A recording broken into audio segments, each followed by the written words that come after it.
Puji Tuhan, saudaraku yang dikasihi Tuhan Yesus Kristus, bertemu lagi dengan saya dalam renungan harian Gereja Pentakosta Patumbak. Saudara, ada seorang anak yang datang kepada ayahnya untuk meminta warisan yang menjadi bagiannya. Lalu si ayah tersebut membagikan warisan kepada tiap-tiap anaknya. Dalam beberapa hari kemudian si anak ini menjual semua warisan yang sudah diberikan oleh anaknya tersebut kepada dia. Lalu dia pergi merantau. Nah, di perantauannya, saudaraku yang dikasihi Tuhan Yesus Kristus, si anak ini memboroskan harta miliknya dengan cara hidup berpoya-poya.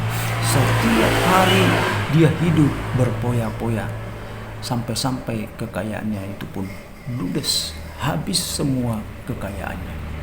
Dan dia pun mulai hidup di dalam kemelaratan. Di tengah-tengah kehidupannya yang semakin hari semakin melarat, si anak ini mengambil sebuah keputusan yang sangat-sangat radikal. Sekali lagi, saudaraku yang dikasihi Tuhan Yesus Kristus, di tengah-tengah kehidupannya yang semakin hari semakin melarat, si anak ini mengambil sebuah keputusan yang sangat radikal. Itu sebabnya, saudaraku yang dikasihi Tuhan Yesus Kristus, dalam Lukas pasal yang ke-15 ayat yang ke-17 dan ayat yang ke-18 dikatakan seperti ini.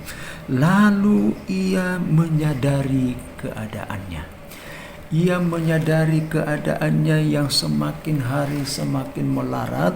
Dia menyadari keadaannya yang jauh dari bapaknya, sementara pegawai-pegawai bapaknya hidup di dalam kelimpahan. Saudaraku yang dikasihi Tuhan Yesus Kristus, seberapa banyak orang-orang percaya yang menyadari akan keberadaannya, saudara. Seberapa banyak orang-orang percaya yang sadar akan dirinya, yang sadar kalau dia jauh dari Tuhan, yang sadar kalau hidupnya penuh dengan dosa, yang sadar kalau hidupnya telah menyimpang dari jalan-jalannya Tuhan. Saudaraku yang dikasihi Tuhan Yesus Kristus, kalau engkau di dalam posisi itu saat ini, maka ambil sebuah keputusan yang radikal, sadari akan keberadaanmu saat ini.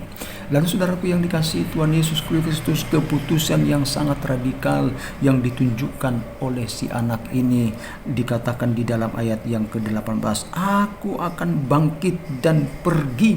Aku akan bangkit dan pergi. Dengan kata lain, saudaraku yang dikasihi Tuhan Yesus Kristus, dia tinggalkan kemelaratannya, dia tinggalkan hidupnya yang sudah jauh dari bapaknya. Saudara, seberapa banyak juga orang-orang percaya setelah dia sadar, dia menyadari akan keberadaannya, lalu dia pergi, dia meninggalkan kehidupannya yang lama, dia meninggalkan kehidupannya yang sudah membuat dia susah, yang sudah membuat dia melarat. Seberapa banyak, saudaraku yang dikasihi Tuhan Yesus Kristus, orang-orang percaya meninggalkan keberdosaannya di dalam kehidupannya. Saudara, lewat kebenaran firman Tuhan ini, ambil sebuah keputusan. Ketika engkau mendengarkan firman Tuhan ini, ambil satu keputusan yang sangat radikal, menyadari keadaanmu, lalu meninggalkan kehidupanmu yang lama tersebut. Kiranya renungan hari ini menjadi berkat dalam setiap kehidupan kita. Tuhan Yesus memberkati. Amin.